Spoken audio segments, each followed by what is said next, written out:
뉴욕시에 이번 주 태풍을 동반한 폭염이 예보됐습니다. 보잉사가 사기 혐의에 대한 유죄를 시인하고 4억 8천만 달러의 벌금에 합의했습니다. 롱아일랜드 놀이공원에서 칼부림이 발생해 47세 남성이 부상을 당했습니다.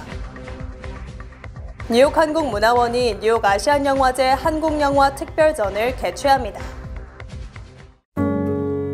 아름다운 제품에서부터 아름다운 사회를 만들기까지 키스는 뉴욕에서 시작하여 현재는 전 세계 12,000명의 직원들과 함께 끊임없이 도전하는 기업입니다. 사람을 생각하고 존중하는 기업. 키스는 한인들이 사회의 주인공이 될 수 있도록 든든한 버팀목이 되겠습니다. 글로벌 뷰티 기업 키스.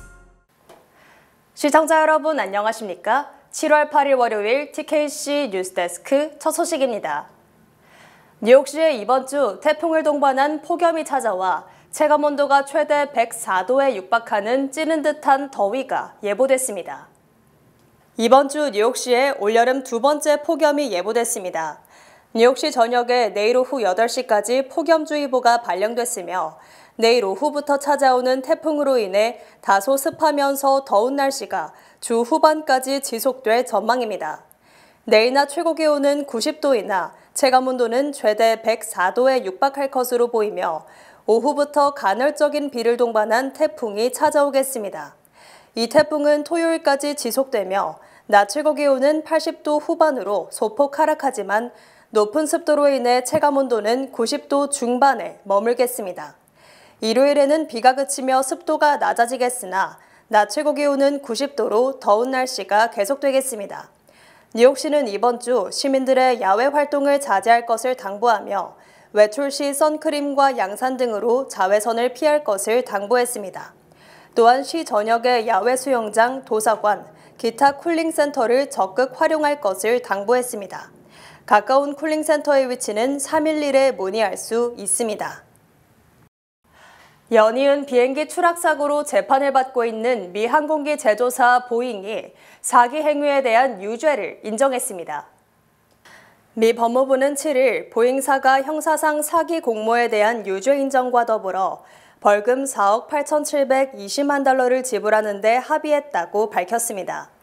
이 합의는 2018년과 2019년 인도네시아와 에티오피아에서 발생한 추락 사고로 346명이 사망한 사건과 관련해 보잉이 중범죄를 저질렀음을 인정한다는 의미입니다. 앞서 보잉사는 2021년 연쇄 추락 사고에 대한 형사 기소를 피하기 위해 벌금과 피해 보상 등으로 25억 달러를 납부해 기소 유예를 받았으나 올 1월 다시 사고가 잇따르자 미 법무부는 재조사에 착수했습니다. 조사 결과 보잉이 안전규정을 준수하지 않은 것으로 판단해 사기 혐의를 적용해 형사 기소하기로 결정했습니다. 보잉은 이번 합의를 통해 4억 8,720만 달러의 벌금을 내고 향후 3년간 안전 및 규정 준수 프로그램 강화를 위해 최소 4억 5,500만 달러를 지출하기로 합의했습니다. 또 독립적 감시인의 3년 보호 관찰을 수용하기로 했습니다. 그러나 이에 대해 5년 전 발생한 추락 사고의 유가족 측은 보잉사가 피해자의 사망에 대한 모든 책임을 지지 않아도 되는 봐주기식 합의라며 비난하고 있습니다. 법무부와 보잉 간 이번 합의는 판사의 승인을 거쳐야 합니다. 주말 오후 가족들과 함께 놀이공원을 찾은 47세 남성이 아이들이 보는 앞에서 한 남성에 의해 칼에 찔리는 사건이 발생했습니다. 7일 오후 4시 50분경 롱아일랜드 어드벤처랜드 놀이공원 내부에서 칼부림이 발생했습니다. 경찰에 따르면 두 가족이 다투던 과정에서 42세 남성 다니엘 토마스키가 47세 제임스 번스를 칼로 찔렀습니다. 그 과정에서 최소 1명의 아이가 범행 장면을 목격했습니다. 번스는 위독한 상태로 병원으로 실려가 현재 치료를 받고 있습니다. 토마스키는 1급 폭행 혐의와 상급 무기 소지 혐의 등으로 기소됐습니다. 정확한 범행 동기는 아직 밝혀지지 않았습니다. 한편 사건이 발생한 놀이공원은 1962년부터 운영된 롱아일랜드의 대표적인 놀이공원으로 수많은 아이들과 가족이 찾는 지역 명소입니다. 해당 놀이공원은 사건 발생 후 그 무엇보다 방문객들의 안전이 가장 중요하다고 성명을 발표, 오후 8시까지 운영을 중단했습니다. 북미의 대표적인 아시아 영화 축제인 뉴욕 아시안영화제의 한국영화 특별전이 오는 12일 뉴욕 한국문화원에서 개최됩니다. 오는 12일부터 28일까지 맨해튼에서 2024 뉴욕 아시안영화제 한국영화특별전이 개최됩니다. 이번 영화제 기간 동안 뉴욕 한국문화원, 필름앳 링컨센터, SPA 극장, 록시네마 등에서 총 17편의 한국 장편, 단편 영화가 상영될 예정입니다. 영화제 오프닝 상영작으로 선정된 한국 영화 빅토리는 이번 영화제를 통해 전 세계에서 최초로 공개되며 배우 심은경 주연, 장항준, 김종환, 이명세, 노덕 감독의 더 킬러스는 올해 가장 기대되는 영화로 선정돼 영화제를 빛낼 예정입니다. 특히 뉴욕 한국문화원 신청사 지하 1층과 2층에 마련된 196석 규모 극장에서는 한국에서 가장 흥행한 탑3 영화 프로그램을 상영할 예정입니다. 배우 황정민과 정우성 주연, 김성수 감독의 서울의 봄, 배우 최민식, 김고은 주연, 장재현 감독의 파묘, 배우 마동석 주연, 허명행 감독의 범죄도시사를 사전 예약을 통해 무료로 관람할 수 있습니다. 영화제 프로그램을 감독하는 황태현 디렉터는 영화를 사랑하고 한국 문화에 관심이 있는 누구나 문화원을 찾아 영화제를 비롯한 다양한 프로그램에 참여하길 바란다고 말했습니다. 저희가 올 초에 뉴욕 코리아 센터에 입주를 해서 저희 자체 극장을 가지게 되었는데 작년까지는 저희 공간이 없다 보니 필름앳 링컨 센터에서 뉴욕 아시안 영화제를 같이 진행을 했었고 올해부터는 저희 극장에서 한국에서 흥행했던 가장 흥행한 탑3 영화 프로그램을 진행해서 서울의 봄, 파묘, 범죄도시 등의 영화들을 저희 극장에서 선보일 예정입니다. 많은 분들께서 저희 문화원에 찾아주셔서 이 영화제가 더욱더 성공이 되었으면 하는 바람이 있고요. 더불어서 저희 문화원의 영화제 이외에도 다른 공연이나 전시, 다양한 프로그램들이 많이 준비되어 있으니까 많은 분들께서 문화원에 찾아주셨으면 하는 바람을 가지고 있습니다. 뉴욕 아시안영화제 한국영화특별전 입장권 구입 및 상영 스케줄 문의는 영화제 공식 웹사이트 또는 문화원 홈페이지 및 인스타그램을 통해 확인할 수 있습니다. 한편 뉴욕 아시안영화제는 2002년부터 시작된 북미의 대표적인 아시아 영화 축제로 매년 한국, 홍콩, 중국, 일본, 대만, 태국 등 아시아 국가의 다양한 장르의 장단편 영화 60여 편을 선정하여 소개합니다. 바이든 대통령이 주말에도 유세를 이어가며 무조건 완주하겠다는 주장을 굽히지 않았습니다. 바이든 대통령은 어제 대선 최대 승부처 중 하나인 펜실베이니아주 필라델피아의 흑인 교회를 방문, 흑인 유권자들의 지지를 호소했으며 그 뒤 펜실베이니아주 주도인 해리스버그를 찾아 노조원들을 만났습니다. 바이든 대통령은 펜실베이니아주 스크랜턴에서 태어났으며 흑인과 노동조합이 그의 전통적 지지 기반이었음을 감안하면 자신의 뿌리로 돌아가서 지지 세력을 규합한 것으로 풀이됩니다. 바이든 대통령은 흑인 교회에서 후보 사퇴를 둘러싸고 민주당이 분열된 것을 의식, 우리와 함께 일할 때 누구도 우리를 멈출 수 없다고 단결을 강조했습니다. 또한 해리스버그에서는 초인적 능력을 가진 인물의 상징인 다크 브랜든이 돌아온다고 농담을 하고 당 안팎의 사퇴 압박에 굴하지 않을 것임을 다짐했습니다. 바이든 대통령은 오는 15일부터 18일까지 밀워키에서 공화당 전당대회가 열릴 때 맞불 유세를 통해 자신과 트럼프의 대결 구도를 고착화시킬 것으로 알려졌습니다. 이처럼 바이든 대통령이 완주 의지를 다지고 있지만 오늘 버지니아주 출신 마크 워너 연방상원 의원이 일부 의원들과 함께 사퇴 문제를 논의할 예정입니다. 연방하원 민주당 원내대표 및 상임위 간사회의에서도 바이든 사퇴 주장이 제기된 것으로 확인됐습니다. 워싱턴 포스트는 어제 하킴 제프리스 민주당 원내대표가 소집한 상임위 간사 등의 비공개 화상회의에서 압도적 다수가 바이든 대통령을 지지했지만 최소 2명의 중진 의원이 사퇴를 강력하게 주장했다고 보도했습니다. 뉴욕 출신인 제리 네들러 사법위원회 간사는 연장자로서 가장 먼저 발언에 나서 바이든 대통령의 후보 사퇴를 주장했고, 워싱턴 출신 군사위원회 간사인 애덤 스미스 의원도 시간이 촉박하다며 사퇴를 촉구했습니다. 이날 회의에는 상임위 간사 24명 외에 캐서린 클라크 원내 수석 부대표와 피트 아길라 코커스 의장도 참석했으며 20여 명은 바이든의 지지를 표명했습니다. 의회 전문 매체 더힐도 하킴 제프리스 대표가 민주당 단합을 위해 바이든을 지지해야 한다는 요구와 바이든이 11월 하원 선거에 부담이 될 것이라는 의원들의 불만을 동시에 해결해야 한다는 압박을 받고 있다고 분석했습니다. 현재 민주당 하원 의원 213명 중 공개적으로 사퇴를 촉구한 의원은 5명, 비공개 회의에서 사퇴를 주장한 의원이 2명 등입니다. 한편 바이든 대통령보다 1살 더 많은 버니 샌더스 연방 상원의원은 바이든 대통령이 대선에서 완주해야 한다고 강조했습니다. 바이든 대통령의 사퇴 압박 속에 대안으로 거론되는 해리스 부통령이 트럼프 대통령 공격에 나서고 있지만 사퇴론에 대해서는 일체 언급하지 않고 있습니다. 해리스 부통령은 지난 주말 뉴올리언스에서 열린 에센스 문화 페스티벌에 참석, 바이든 행정부의 성과를 강조하고 트럼프 전 대통령을 공격하는 데 화력을 집중했습니다. 에센스 문화 페스티벌은 흑인 여성을 타겟으로 하는 연례 행사로 수천 명이 모여 흑인 문화와 음악을 즐기는 행사로 바이든은 흑인 교회를, 해리스 부통령은 흑인 페스티벌을 방문하는 등 흑인 표심 잡기에 공을 들였습니다.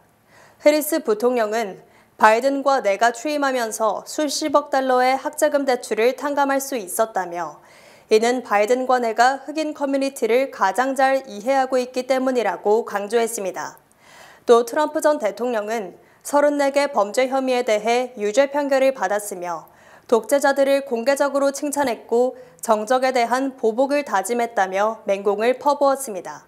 하지만 해리스 부통령은 바이든 사퇴론에 대해서는 일절 언급하지 않았으며 이에 따라 내심 해리스 부통령이 대선 후보를 노리고 있다는 분석이 제기되고 있습니다.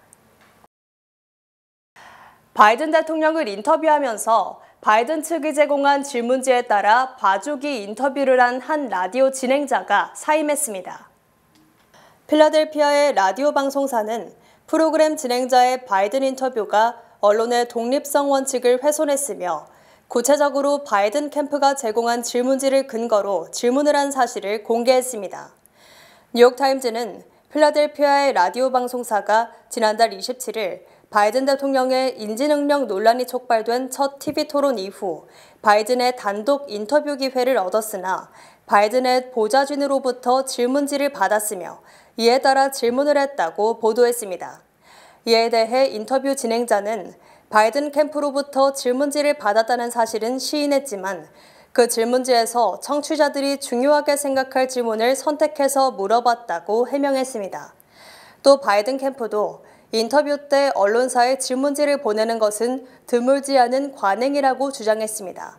하지만 실제 인터뷰는 날카롭지 않았으며 바이든이 술술 대답하도록 미리 준비한 질문을 던져 청취자들은 봐주기 인터뷰였다는 비판이 제기됐고 결국 인터뷰 진행자는 사표를 냈습니다. 지난주 인플레이션 둔화세에 진전이 있다고 진단했던 제롬 파월 연준 의장이 이번 주 의회에 출석, 증언함에 따라 그의 발언에 관심이 집중되고 있습니다. 제롬 파월 연준 의장은 9일 연방상원은행위원회와 10일에는 연방하원 금융서비스위원회에 출석, 통화정책에 대한 입장을 밝힐 예정입니다. 11월 대선을 4개월 앞둔 정치권에서는 집권 여당인 민주당은 고금리 장기화로 서민들의 삶이 힘들어진다며 금리 인하를 압박하는 반면 공화당은 민주당이 연준의 금리 인하를 요구하는 것은 연준을 선거에 동원하는 것이라고 비판하고 있습니다. 특히 공화당은 대선에 임박해 금리를 내리면 경기 부양 효과가 나타나고 이는 집권당에 절대적으로 유리하다며 연준의 정치 도구화를 결사적으로 저지한다는 입장입니다. 이에 앞서 파월 의장은 지난달 유럽의 한 세미나에서 인플레이션이 2%대로 안정적으로 둔화하고 있지만 확신을 가지기 위해서는 시간이 더 필요하다고 밝혔으며 시장은 파월 의장이 금리 인하 쪽으로의 방향을 선회하고 있다고 받아들이고 있습니다. 반면 존 윌리엄스 뉴욕 연방준비은행 총재는 물가 상승률이 연준의 목표치로 가고 있지만 목표 달성을 위해서는 여전히 갈 길이 남아있다며 조기 금리 인하에는 난색을 표했습니다. 한편 시카고 상품거래소 패드워치 조사에서는 9월 기준금리가 지금보다 낮을 가능성이 77.9%를 기록했으며 이는 일주일 전 64.1%보다 상승한 것으로 금리 인하가 대세로 자리 잡고 있음을 보여주고 있습니다. 코로나19 이후 계속 물건값을 올리던 미국 소비재 기업들이 이제 할인 품목을 대폭 늘리고 있습니다. 파이낸셜 타임즈는 미국 대형 식품 기업들이 이제 할인 및 쿠폰 지급 등을 늘리고 있으며 매출 확대를 위해 매장 내 눈에 잘 띄는 곳에 자사 제품을 배치하려고 혈안이 돼 있다고 보도했습니다. 시장 조사업체 닐슨 IQ는 미국에서 지난 12개월간 할인 행사 등을 통해 판매된 제품의 비중이 28.6%로 3년 전 25.1%보다 증가했으며 할인이나 광고 등의 행사에 포함된 품목 수가 지난해보다 6.3% 늘었다고 밝혔습니다. 또 치리오스 등 시리얼로 유명한 제너럴 밀스는 할인 쿠폰 관련 비용 지출을 20% 더 늘렸으며 리츠크래커, 오레오 쿠키 등을 판매하는 몬델레즈는 올해 미국에서 도전받는 해가 될 것이며 특히 저소득 소비자층 시장이 힘들 것이라고 전망했습니다. 특히 몬델레즈는 각 유통업체가 자사 브랜드의 쿠키 제품을 대거 늘림에 따라 울며 겨자 먹기로 바이 원 겟 원 등 할인 행사를 대폭 늘리고 있습니다. 약국 체인 겸 편의점인 월그린스는 소비자들이 더 까다로워졌다고 경고하고 고객 충성도를 높일 수 있도록 특정 고객 대상 마케팅을 펼침과 동시에 가격을 조정하고 있습니다. 나이키 역시 지난주 북미 지역 매출이 줄었다고 발표하고 가성비를 중시하는 소비자들을 위해 $100 이하의 신발을 출시하겠다고 밝혔습니다. 지난 4월 전국 대도시에서 매매된 주택가격 조사 결과 1위부터 5위까지 캘리포니아주 도시가 휩쓸었으며 뉴욕시의 집값은 9위에 그쳤습니다. 스마트에셋이 부동산 중개업체 진로우.com의 집계를 분석한 결과 올해 4월 기준 매매된 주택 중 중간값이 가장 비싼 도시는 캘리포니아주 샌호제이로 150만 2천여 달러에 달했습니다. 또한 매매 가격 중간값 2위는 샌프란시스코로 113만 2천여 달러를 기록. 이른바 베이 일대 2개 도시는 매매 중간값이 100만 달러를 넘었으며 샌호제이는 압도적으로 높았습니다.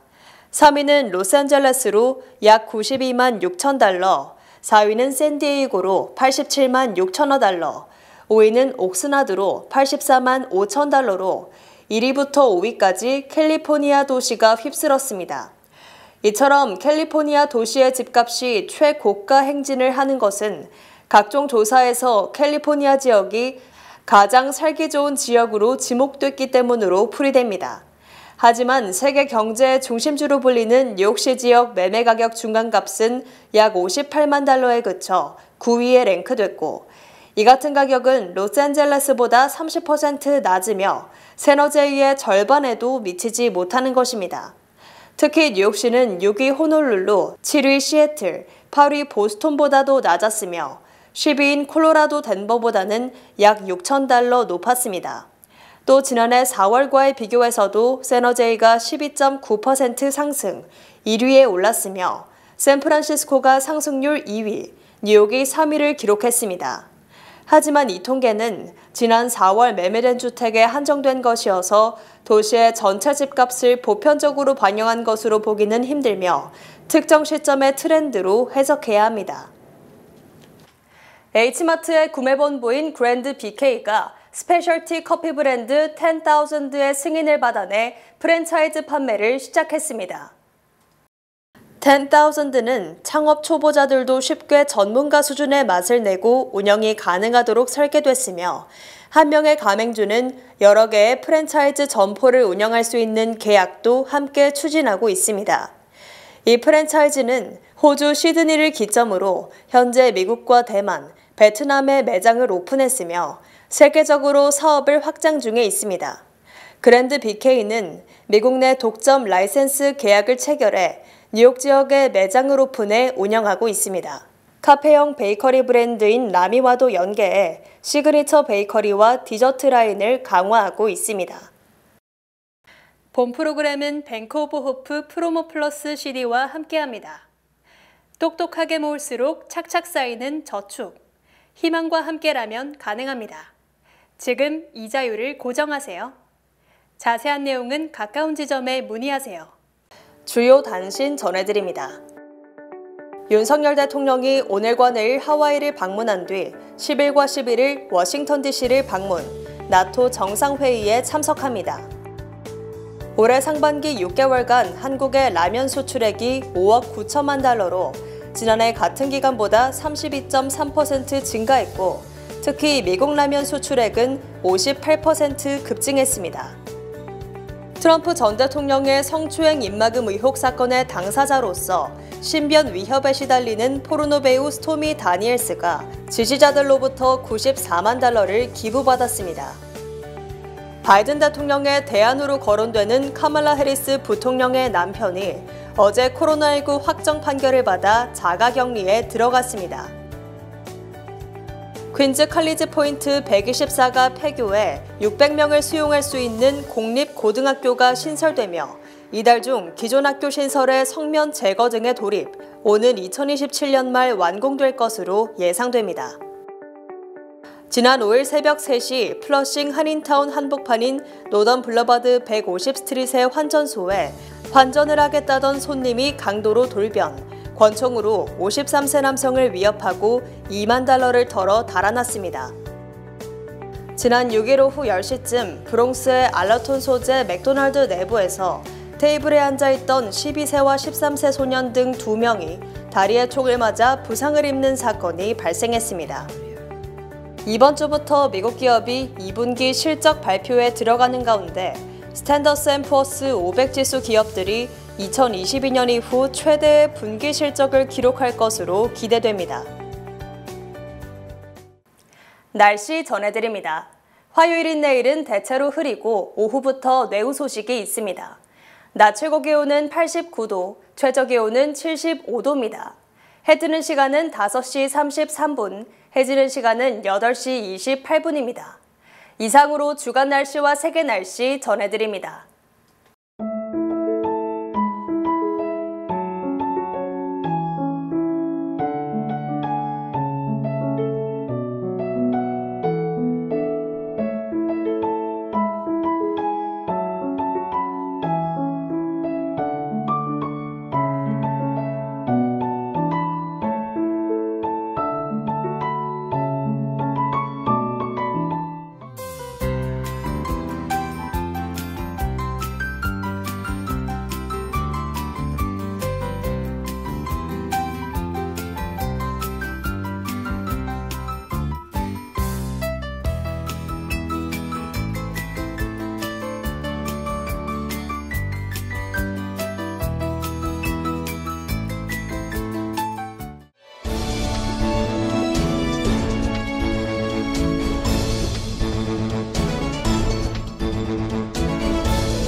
이상으로 7월 8일 월요일 TKC 뉴스데스크 여기서 마치겠습니다. 시청해주신 여러분 고맙습니다.